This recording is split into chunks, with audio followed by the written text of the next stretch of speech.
Hi, this is Willie, and thanks again for watching another one of my beginner videos. Today we're going to take a look at the JJRC H11D FPV Quadcopter. I'm going to give you some information on what's in the box. We'll take a look at the instruction manual. We'll also take a close-up look at all the different features with the H11D Quadcopter. I'll show you some modifications, and I'll also give you some resources as to what to look for, and don't forget my pros and cons will also be added at the end. So as I say, let's just dive into the video and check out the H11D FPV Quadcopter.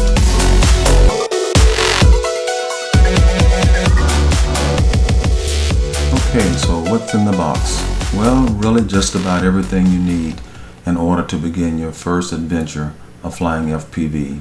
The only thing that's really missing are batteries for the transmitter, and of course you'll have to go to the store to purchase those. But otherwise, everything you need is there.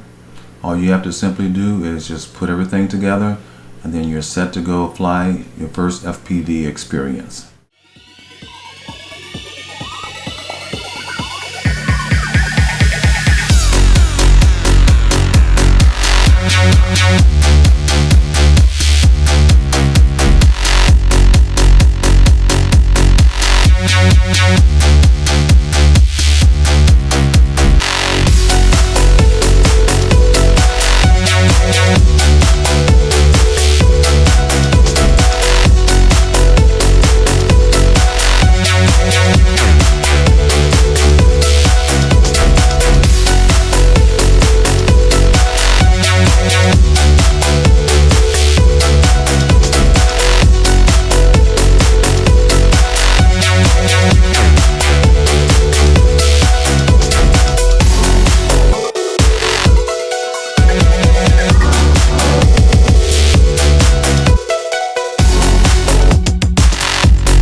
Okay, now that we've gotten rid of all the preliminary stuff, let's get down to finding out about all the neat features that this quadcopter has. The first thing on the agenda, of course, is to buy one, and of course gearbest.com is the best place for that. Now I'm going to list a list of all the features that the quad has. However, because of a restraint of time, I'm not going to be able to show you all the features. So what I will do is basically talk about the ones that you really need to know about.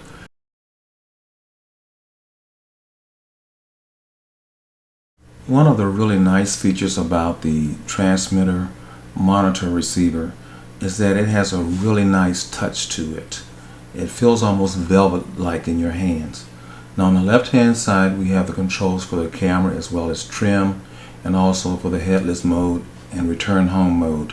On the right hand side we have the video recording and still photography as well as other trim tabs. On top of the transmitter are two buttons. One controls the speed and the lights, and the other one allows the quad to flip. Mounting the monitor onto the transmitter is pretty easy. All you simply have to do is raise the bracket on the transmitter, then pick up the monitor and slide it so that it fits in between the top and the bottom bracket of the transmitter. Once you've done this, you can tilt the monitor screen back a little bit, and then you're ready to use it for FPV purposes. The final step for preparing the transmitter is to insert the 3 AAA batteries in the back of the case. So let's move on to preparing the quadcopter now, as well as its camera. The H11D quad is really beautiful. even if it doesn't have anything on it. But of course, in order to fly it, we will have to do some assembling. First of all, we're going to start with the battery. You'll need to take it out of the quad and charge it. Once you've done that, then you want to reinsert it into the battery compartment chamber. Now, I don't use the prop guards, but in case you're a beginner, then it might be a good idea to install these just in case you want to protect the props from being damaged. The camera that comes with the H11D is really a very nice video and still camera. There are two hooks that attach it to the bottom of the quad.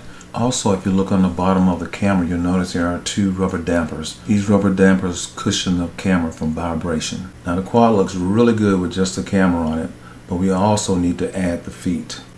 The next two steps are really important if you plan on using the camera for FPV, or if you're going to be using it to take still or to take video pictures.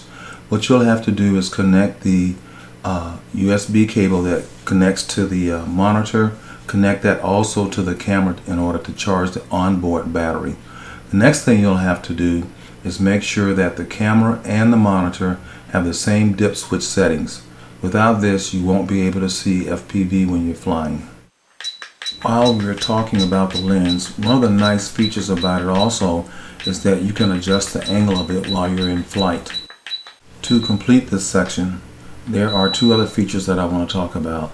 And one being is that you can also adjust the lights, whether they be on or off on the quad. And finally, if you ever have any troubles as far as damaging a motor, there are two screws on the bottom of the arms that you can unscrew and easily install or replace a damaged motor. Now, one of the biggest questions about the H11D is what is the quality of the video and the still images. So what I've done is put together a little bit of what the camera can do as far as taking pictures, and also to show you what the monitor looks like when it's in FPV mode. Now, for the still pictures, I've shown you that there is some color correction that might need to be done. Being the fact that I am a professional photographer, I can go in and edit the still pictures. Now, when it comes to the video, I want to say that I was really surprised how good it is. I've taken both inside video showing what the images look like when they're under low lighting, and I've also shown you some footage of what it looks like on the outside, outdoors, in a pretty bright sunny day. Well, actually it's a little bit overcast, but it'll give you an idea of what the camera can do. And I'll be quite honest with you, I was very surprised at the quality of the video, even though the still images do not have the kind of quality that I would consider as being top-notch. So just take a look at the footage. I'm going to add a little bit of music so it makes it a little bit entertaining for you, and from there we'll go on to some modifications that I performed on the quad to make it fly better and also to get the maximum effort out of it. Oh, and there's one other thing that I noticed is that when you're beginning to lose power on the onboard camera, you'll begin to see really big, thick black lines going across the monitor. So that's an indication that you're losing power and you won't be able to do FPV. Somebody like that. So it's a very well thought out quad, in my opinion. You know, if you a pencil, when it comes to a stick, rather than a thumber, you know, if you grab.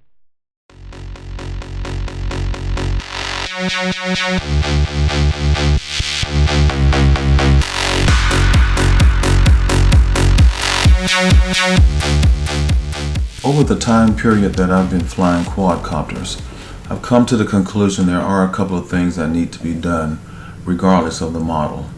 Now, in this particular one, I've listed what they are. However, I'm going to take the time to show you exactly what I've done. The first modification that I did was to the propellers. They're black and they spin very fast and you can't really see where they are, so as a safety precaution I painted them orange. Another thing I discovered too is that if you're doing line of sight flying, it's kind of nice to have the legs painted one particular color so that you know when the the quadcopter is flying towards you, and orange seems to be a very good color for that.